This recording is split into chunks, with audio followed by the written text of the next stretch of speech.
Parce qu'on devine les vacances, parce qu'il y a un événement chaque année qui nous enchante, c'est le Tour de France. Cette année, on devrait être dans la préparation des Jeux Olympiques. Et c'est vrai, Gérard Rolls, qu'on est plombé, disons-le. Qui a eu l'idée de dissoudre l'Assemblée nationale ? Par exemple, comment vous allez, vous, sérieusement ? Je m'inquiète. Je m'inquiète pour beaucoup de choses. Je m'inquiète pour les élections, les prochaines élections. Que va-t-il se passer ? On parle, en discutant par exemple avec Christian Estrosi, le maire de Nice la semaine dernière, qui lui emprunte le mot de guerre civile possible à la rentrée en septembre, selon ce qui va se passer à l'Assemblée nationale. Donc, je m'inquiète pour les élections. 2, je m'inquiète pour la tenue des Jeux Olympiques et la fameuse cérémonie, la mise en scène pour le fleuve.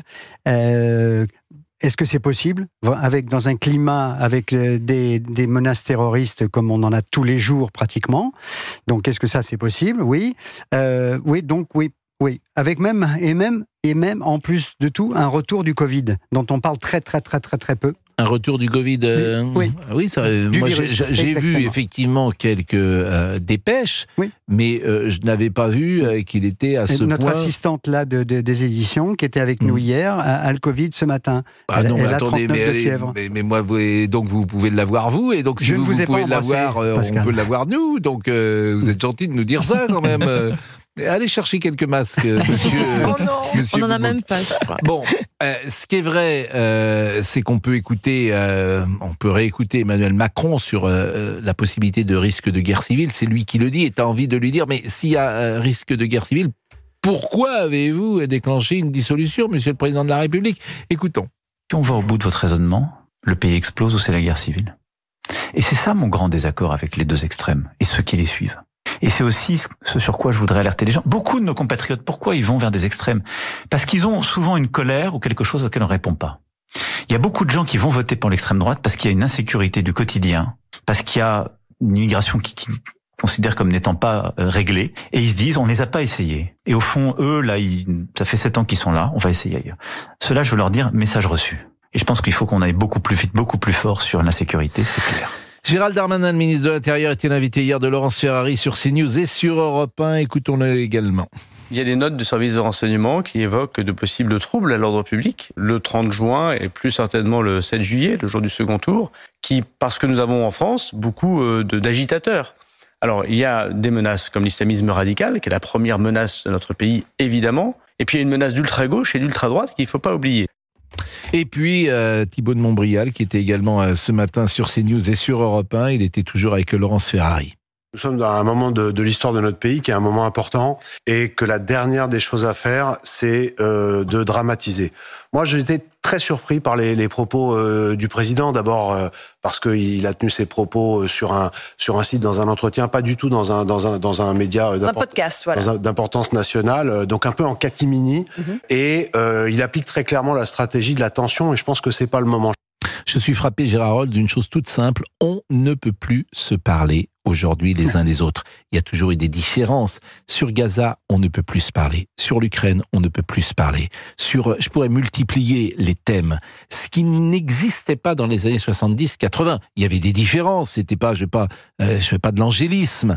Mais sur Gaza, c'est absolument impossible de parler avec quelqu'un qui a une position radicale, et comme les positions radicales sont des deux camps, on ne peut plus se parler. 100% d'accord, Pascal. Il y avait un très bon article à propos d'un sociologue la semaine dernière dans le Figaro qui faisait la comparaison entre la communication et la conversation. On est aujourd'hui dans la communication, c'est-à-dire qu'on émet des idées, on émet des jugements sans écouter l'autre du tout. C'est fini, on ne s'écoute plus. Contrairement à la conversation où là on parlait et on écoutait les arguments de l'autre et on ajoutait éventuellement des choses. C'est complètement différent. Oui, mais prenons l'exemple de Gaza. Prenons l'exemple de Gaza. Oui. Vous avez d'un côté des gens qui disent Israël, pays colon, qui occupe un territoire qui n'est pas le sien depuis 1948 et qui doit partir, et qui, dans sa charte, le Hamas dit Israël doit être détruit. Bon, si vous êtes effectivement juif ou israélien, toute discussion est quasiment impossible. Parce que on sait bien que c'est pas exactement ça. Oui. On sait bien que les Juifs ne sont plus dans les territoires occupés de la bande de Gaza depuis plus de 15 ans, que Sharon était parti. On sait bien tout ça, mais en même temps, on sait bien que Netanyahou a fait parfois n'importe quoi. en Israël. Et c'est là que la nuance arrive. C'est-à-dire qu'on peut critiquer ce qu'a fait Netanyahou, mais replacer sur ce sujet, avoir des positions de nuance, c'est impossible. Écoutez les autres, et non pas invectiver, non pas insulter. Mais aujourd'hui, c'est plus possible. Alors qu'est-ce qu'on fait ? Qu'est-ce qu'on fait ? Qu'est-ce que nous faisons ? Ça commence à l'école, comme d'habitude, où on doit apprendre à respecter le professeur, les professeurs, quels qu'ils soient, et puis ensuite respecter les copains, les copines qui ont des opinions différentes. Ça devient tout de suite, et en particulier avec les réseaux sociaux, tout de suite c'est l'insulte, et là aussi caché derrière des pseudonymes. Donc on ne s'écoute plus. On n'échange plus vraiment. Mais ces jeunes gens, par exemple, qui ont violé cette jeune fille, cette fillette qui était juive, pourquoi l'ont-ils violée ? Pourquoi l'ont-ils tabassée ? Pourquoi l'ont-ils violentée ? Parce qu'ils sont soumis ou aux réseaux sociaux ou à une influence de ce qu'ils entendent depuis des mois. Ils ont 12 ans. J'ai été frappé en retour de mes 3 ans à Rome, où j'ai eu la chance de vivre un moment exceptionnel d'amour, de toute façon, avec ma femme chérie. Mais j'ai été frappé par, d'abord, en Italie, l'importance encore aujourd'hui des grands-parents et de l'esprit de famille, où là, on échange et on se parle. Un week-end sur 2, en gros, on se réunit, on va dans le petit village où on arrive à Rome, et il y a le grand-père qui est au bout de la table et qui de temps en temps dit « silence, s'il vous plaît ». Et être capable, de respect, le respect, un mot essentiel. Et je suis revenu en France, j'ouvre là mes écoutilles, je suis pas du tout dans un sous-marin, j'essaie de regarder comment on vit en France aujourd'hui, et dans les villages et dans les grandes villes. Où sont nos grands-pères, nos grands-mères ? Où sont les professeurs ? Où est le dialogue ? Où est le dialogue ? Alors justement, vous parlez de l'Italie. L'Italie a réussi l'union des droites avec Madame Meloni, en plus qui a une tradition fasciste, sans doute beaucoup plus importante que le Rassemblement national, avec l'extrême droite qui a coupé les ponts, me semble-t-il. Bon, en Italie, l'arrivée de Madame Meloni n'a pas provoqué dans les rues les mêmes effets qu'on imagine si le Rassemblement national arrive au pouvoir en France. Et on dit souvent que l'Italie est notre laboratoire, et il se passe en Italie ce qui se passe chez eux avant nous, dans les mois et les années qui viennent. Mais comment vous expliquez que ce rapport à Meloni des Italiens ne soit pas le même que le rapport qu'ont les Français avec le Rassemblement national ? Oui, j'avoue que au point de vue analyse politique, j'aurais du mal à juger ça, peut-être parce que la droite, avec Salvini en particulier, avait fait, on va dire, un peu moins peur que pour un certain nombre de Français qui se souviennent que le Front National, quand même, j'ai vu une photo où Jean-Marie Le Pen était à côté d'un ancien de l'OAS, d'un responsable du GUD. Donc évidemment, ces images-là, ça peut choquer un certain nombre de citoyens. Ouais. 11h44, on va marquer une pause. Vive le sport. Combien de temps vous avez présenté Stade 2 ?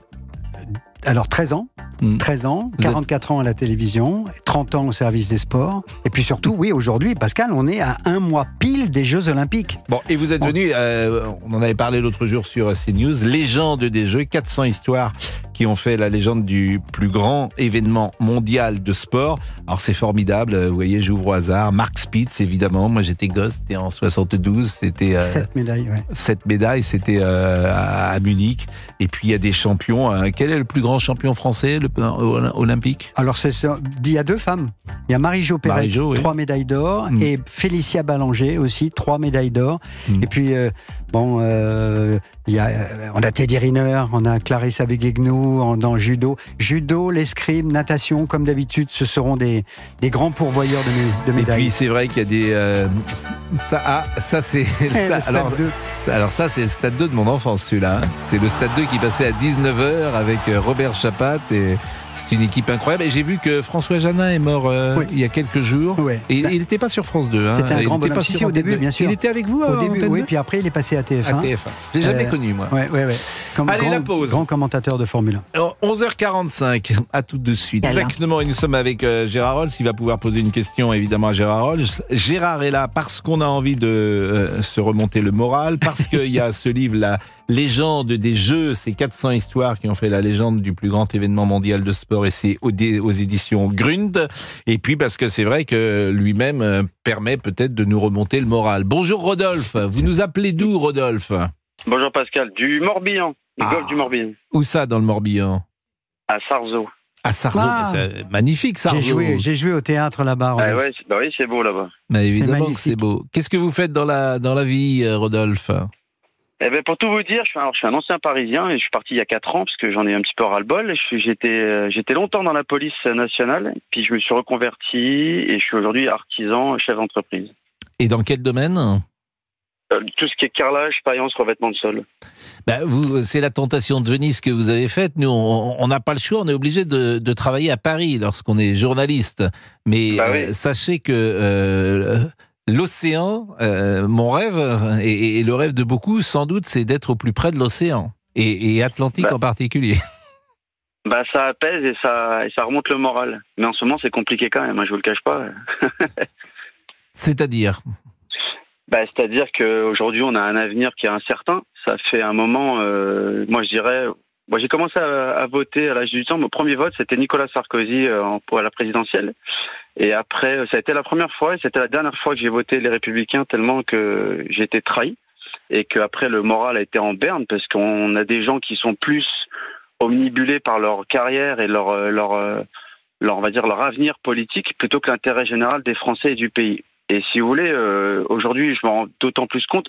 Vous savez, la police, ça fait 10 ans que je suis parti. Et il y a 10 ans, on disait déjà que l'avenir va être sombre. Visiblement, on ne s'était pas trompé. Quand je dis on, c'est beaucoup d'entre nous qui sont partis aujourd'hui. Et aujourd'hui, en tant que chef d'entreprise, je me rends compte, c'est qu'on est massacré de charges, de taxes, de tout ce qu'il y a à payer pour des choses qu'on ne verra jamais. C'est-à-dire qu'aujourd'hui, on ne voit pas de service public qui s'améliore. C'est une catastrophe. Et pourtant, on paye encore plus.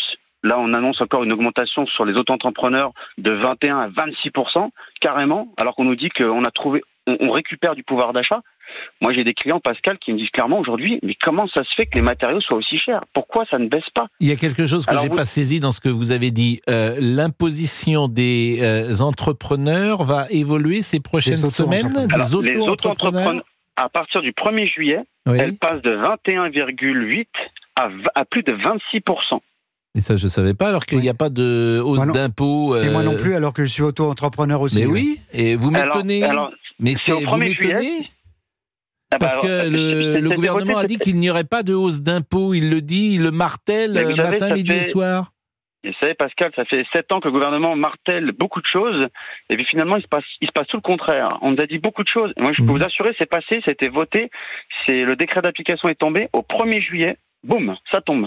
Soi-disant pour financer une partie des cotisations retraite. Mais c'était pas prévu au programme, ça, comme on dit. Et ça, ils en parlent pas en ce moment parce que forcément, en période d'élection, si vous annoncez des hausses de taxes et des hausses d'impôts pendant les élections, croyez-moi, vous faites plus 20% actuellement, vous en faites 10, direct. Et pourtant, ça va passer. Et si vous voulez, Pascal, je sais pas quel est l'avenir qui va être pour le pays, mais c'est dramatique. Aujourd'hui, quand j'entends dire c'est l'extrême droite, c'est le danger, alors j'invite tous les incultes à regarder les livres d'histoire, ce que c'est réellement l'extrême droite en rapport au Rassemblement national. Je suis pas là pour défendre le Rassemblement national, mais il faut arrêter de raconter n'importe quoi entre le gouvernement qui dit n'importe quoi et certains journalistes payés par le contribuable qui disent à longueur de temps des bêtises. C'est insupportable. Aujourd'hui, les Français, on a besoin d'avancer, mais d'avoir le moral qui va mieux, mais surtout de s'y retrouver, de travailler pour s'y retrouver et non pas de travailler pour survivre. Je suis en train de vérifier ce que vous dites et vous m'étonnez un peu parce que pour les auto-entrepreneurs, sur un revenu net de 11 000 à 28 000, on est à 11% de taux d'imposition. De 28 000 à 82 000, on est à 30%. De 82 000 à 177 000, on est à 41%. Et au-delà de 177 000, il y a 45%. C'est-à-dire qu'il y a 4 tranches d'imposition. Ça, et c'est les impôts, mais c'est pas les charges. Ça, ça serait les... Voilà, c'est les charges. C'est les charges. C'est les charges. C'est les charges. C'est les charges. D'accord, c'est les charges. C'est pas les charges. Vous avez Voilà, vous avez deux prélèvements de charges qui sont les charges sur les prestations de services et sur la vente de marchandises, etc. Vous avez 22%, à peu près 21,8% sur la prestation de services, et vous avez plus de 13% sur la vente de marchandises, sachant que dessus, vous ne récupérez pas la TVA et vous payez la TVA. Bref, c'est une parenthèse. D'accord, c'est ça qui a augmenté. Bon, donc vous allez voter Rassemblement National, si j'ai bien compris. Bah écoutez, oui. Pourquoi ? Alors j'ai voté Rassemblement National parce qu'aujourd'hui ils font une alliance. Ils font une alliance des droites, si vous voulez, qui était essentielle et réclamée depuis longtemps des électeurs, même des électeurs de droite. Moi, si je vote plus les Républicains, c'est quand j'ai vu en 2017 et en 2022 le nombre de trahisons de gens plus omnibulés par leur carrière politique, notamment J'entends bien, puisque vous le disiez tout à l'heure. Mais hier soir, par exemple, vous avez écouté Jordan Bardella, peut-être. Il vous a convaincu ? Ah bah oui. Clairement, il nous a convaincus notamment sur le pouvoir d'achat et sur la sécurité. Aujourd'hui, ce sont les deux sujets essentiels qu'on réclame. Pourquoi le pouvoir d'achat ? Parce qu'on se rend compte qu'avec toutes les promesses de M. Macron depuis 7 ans et les différents gouvernements qu'il a eus, on ne voit pas les choses s'arranger, on ne voit pas notre vie s'améliorer. Au contraire, on voit par contre de plus en plus de charges, de plus en plus de taxes, de plus en plus d'impôts, et en contrepartie, une vie de plus en plus amoindrie, si on peut dire. Vous voyez ce que je veux dire ?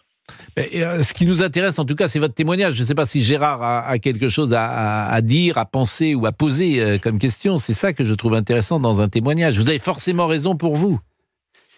C'est la vie concrète, là, d'un petit entrepreneur. Pardon pour le mot petit, mais d'un entrepreneur, on va dire, du Morbihan, de Sarzeau. Là, c'est la vie concrète avec cette histoire de charge. Cette histoire par exemple, des 35 heures. Les 35 heures qui ont plombé l'économie française depuis très longtemps, il faut le dire. Il y a un moment, il faut le dire. Pour les artisans, pour les petites entreprises. Et je ne sais pas comment vous le vivez, vous, dans le Morbihan, là, mais l'histoire des 35... Je suis bien sûr que vous faites 50 heures ou 60 heures, non ? Pour tout vous dire, monsieur Holtz, excusez-moi, je vous coupe la parole, mais pour répondre à votre question immédiatement, pour tout vous dire, je suis à 60 heures par semaine, vous voyez. Voilà. Avec les intempéries, on a travaillé pratiquement tous, là, des mois entiers d'affilée avec seulement le dimanche de repos parce qu'il fallait rattraper le temps perdu, etc. Puis comme on est artisan, on est à notre compte, etc., on ne peut pas se permettre de s'arrêter, si vous voulez. Mais surtout, c'est qu'aujourd'hui, les jeunes ne veulent plus travailler. Parce qu'ils se rendent compte que finalement, mais le jeu en vaut pas la chandelle, parce que c'est trop compliqué, c'est trop dur, parce qu'il y a trop d'impôts, et puis surtout le coût du travail. On va marquer une pause. On va marquer une pause. Je peux pas dire que les jeunes ne veulent pas travailler, puisque moi je suis confronté dans notre métier à des jeunes gens avec qui je travaille, qui sont alternants, qui ont 20 ans, 21 ans, 22 ans, et je suis surpris d'abord de leur qualité, de leur investissement. Et je les vois à CNews principalement, et un peu aussi à Europe 1. Donc je vois des... Non mais je ne vous lasse plus dans les jeunes, monsieur Boubouk. Ah bon, très bien, j'ai eu peur, là. Vous êtes déjà sur les rails. Devant lui, il parle pas de... Oui, mais vous êtes déjà sur les rails. Je pensais que c'était un pic. Vous avez quel âge ? 25. Bon, si je vous classe parmi les jeunes. Donc déjà, mais vous êtes ça va, 25. Attendez, mais bon, vous avez envie de bosser. Pourquoi ? Parce que vous avez trouvé votre passion avec ce métier. On a des conseils à donner à personne, sauf faites quelque chose qui vous plaît. Parce que c'est trop dur de faire quelque chose dans la vie qui ne plaît pas. Donc faites ce que vous voulez, être premier, deuxième, tout ça, ça veut rien dire, mais faites un truc qui vous plaît parce que vous allez passer C'est ce que j'ai dit à mes fils, moi, pendant des années. Je leur ai dit, on est motards, nous, dans la famille. Quand vous mettez votre casque le matin, il faut chanter pour faire un métier passion. Et à la limite, même, c'est même pas un métier, c'est une passion. Mais bien sûr. Notre métier, c'était de la passion. Après, il faut le trouver, évidemment. C'est ça qui est difficile. Ouais. Mais tu peux faire n'importe quoi, mais fais-le. C'est trop dur. Je comprends des gens qui ont envie de partir à la retraite, parce qu'effectivement, s'ils s'ennuient dans leur job, nous, les gens, faut les pousser dehors du studio pour qu'ils arrêtent. Ça, il y en a, il va être dur à éjecter. Pardon. Vous avez vu comment il parle, non, je parlais de... Vous voyez, ça aussi, c'est un symbole. Lorsqu'il y a 1 euro d'habitude, je ne veux pas dire que la France s'arrête, mais on se passionne, on voit des images de jeunes gens réunis le soir, en train de regarder les matchs, des fan zones. Là, j'ai l'impression que cet euro se déroule, Gérard Holtz, non pas dans l'indifférence, mais pas avec la même ferveur que d'habitude. Oui, il y a des fan zones. Pascal, il y a des fan zones, il y a de l'enthousiasme quand même, il y a des bonnes audiences d'ailleurs pour un certain nombre de matchs, mais c'est vrai qu'il n'y a pas la folie football, comme d'habitude. Ça, c'est sûr. Bon, vous avez regardé hier soir un peu ? Et en plus, l'équipe de France, j'ai d'abord regardé le débat politique. C'était à 18h, le match. C'était à 18h, le match de l'équipe de France. Oui, non, mais après, il y avait aussi l'Angleterre qui jouait et le Danemark qui jouait. Juste par curiosité, comme ça. J'ai regardé le match. Les Français, ça va pas bien. Ils sont pas du tout efficaces en attaque. Maintenant, on a une très, très bonne défense. Il y a pas trop de joie. C'est vrai, il n'y a pas de joie. Ils jouent masqués, quoi. Bon, moi je trouve que effectivement ça manque d'efficacité, mais tu as une solidité, tu as une qualité de défense et tu as des individualités, des gens comme Mike Maignan, Tchouaméni, Dembélé, Barcola ou Mbappé, qui, on l'espère, vont être présentes pour les huitièmes de finale. Pascal, dans le livre là, qui est sur Légende des jeux, sur votre bureau, Grund, édition Grund, 400 histoires que j'ai donc écrit ça avec mon fils, et mon fils a trouvé une histoire assez extraordinaire. En 1948, aux Jeux Olympiques, l'équipe de l'Inde qui rencontrait les Français, ils ont joué un match. L'équipe de l'Inde, les Indiens étaient pieds nus. Ah bon ? Ils ont joué un match officiel des Jeux Olympiques pieds nus. Vous imaginez un peu l'affaire. En football. Oui. Il n'y a eu qu'un match parce qu'après la fédération a dit c'est pas possible. Bien sûr, les chaussures à crampons sur un pied nu, ça doit quand même. Ils jouaient chez eux sur des magnifiques gazons un peu à l'anglaise, avec les colonies, et ils sont arrivés, et à Londres, donc, ils ont joué pieds nus. Ça fait partie des histoires qui sont dans le bouquin. Il est 12h08, merci Émilie Dez. Europe 1. Europe 1, 11h, 13h. Pascal Praud et vous. Il y a de la joie. Bonjour les hirondelles. Il y a de la joie. Faut se forcer, mais bon, nous on est des êtres positifs, quoi qu'il arrive. Par exemple, en ce moment, au-delà du sport, vous êtes en train de répéter un spectacle, peut-être ? Marivaux, on va jouer La Méprise, ça sera gratuit d'ailleurs, à Nice, bien sûr. Ça va jouer sur la Coulée Verte, là, puis ensuite on va les jouer dans les villages, et en particulier dans ces villages qui sont un peu meurtris une nouvelle fois par les inondations, comme Saint-Martin-de-Vésubie hier, Aspremont un peu moins meurtri. Oui, dès demain, moi je répète Marivaux, c'est la grande passion de ma vie, en fait, le théâtre, le spectacle vivant, oui. Et ces spectacles, ce théâtre, c'est durant tout l'été, plusieurs représentations. On va jouer là du 7 au 10-13 juillet, et ensuite on rejoue à partir du 20 août, et là pendant 15 jours, tous les soirs, gratuitement pour les Niçois, pour donner l'appétit du théâtre. C'est ma femme Muriel qui a été administratrice de la Comédie Française et ensuite directrice de la Villa Médicis. Son grand truc, c'est de dire, voilà, il faut qu'on montre des beaux textes pour faire réfléchir, faire vibrer, faire rire, faire pleurer, et amener le théâtre vers les gens. Et c'est ce qu'on va faire là. Pourquoi tous les gens de théâtre votent-ils à gauche ? Alors qu'ils veulent beaucoup la notoriété et l'argent. C'est une grande question, oui. Du théâtre public, dans le théâtre public, oui. C'est une posture pour les rencontrer intimement, comme vous les connaissez aujourd'hui, ou est-ce que c'est une vérité ? Est-ce qu'ils sont sincères dans leur engagement ? Non, c'est une vérité. C'est une vérité. Est-ce que ce sont les grands textes des auteurs contemporains en particulier qui les amènent à penser ça ? Vous savez, j'ai une grande histoire à ce propos. C'est que ma femme, donc Muriel, était comédienne à la Comédie Française. Et puis un jour, elle a été choisie par Jacques Chirac pour être administratrice générale. Et là, tout le théâtre public l'a dit « Wow, elle est de droite, c'est pas possible, qu'est-ce qu'elle fait chez nous ?» etc. Il y a eu un tollé extraordinaire, tout simplement parce que c'était le président de la République qui l'avait nommée administratrice générale. Et puis après, était le plus consensuel peut-être des présidents de droite sous la 5e, parce que c'était pas... Et après, rebondissement, Pascal, c'est qu'elle a eu une période de chômage. Elle est allée pointer à Pôle emploi. Et puis, François Hollande l'a nommée directrice de la Villa Médicis. Et là, waouh, qu'est-ce que c'est ? Elle a retourné sa veste. Alors qu'elle n'a jamais fait de politique de sa vie. Comme moi, je n'ai jamais fait ni un syndicat, ni un politique. Même s'il y a forcément une sensibilité qui existe en chacun de nous. Mais c'est vrai que... je ne sais pas pour qui vous votez, Gérard Rolls. Non, je ne le dirai pas parce que ça fait partie d'une toute petite voix. Même ma notoriété ne me permet pas d'indiquer, comme font un peu les footballeurs ou un certain nombre de comédiens, de prendre position, de signer des pétitions, des choses comme ça. Ce qui est sûr, c'est que j'ai toujours... Holz, d'ailleurs, j'ai toujours détesté les extrêmes. Oui, voilà mais ce que je vais dire. Holz, l'histoire de votre famille. Alsace-Lorraine. Et en fait, mais c'est une confidence, je devrais pas m'appeler Holst, je devrais m'appeler Schweitzer normalement. C'est-à-dire parce que mon arrière-arrière-grand-père était d'une famille Schweitzer en Alsace. Voilà, le Holst, très gentiment à Nancy, a adopté mon père.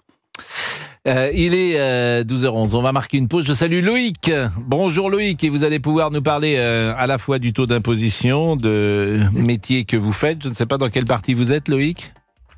Plutôt la partie immobilière, Pascal. Eh bien, ensemble, nous allons parler, puis nous parlons un peu du moral ce matin avec les uns et les autres. À tout de suite. Et comme Loïc, vous pouvez réagir au 01 80 20 39 21 avec Pascal Praud de 11h à 13h sur Europe 1.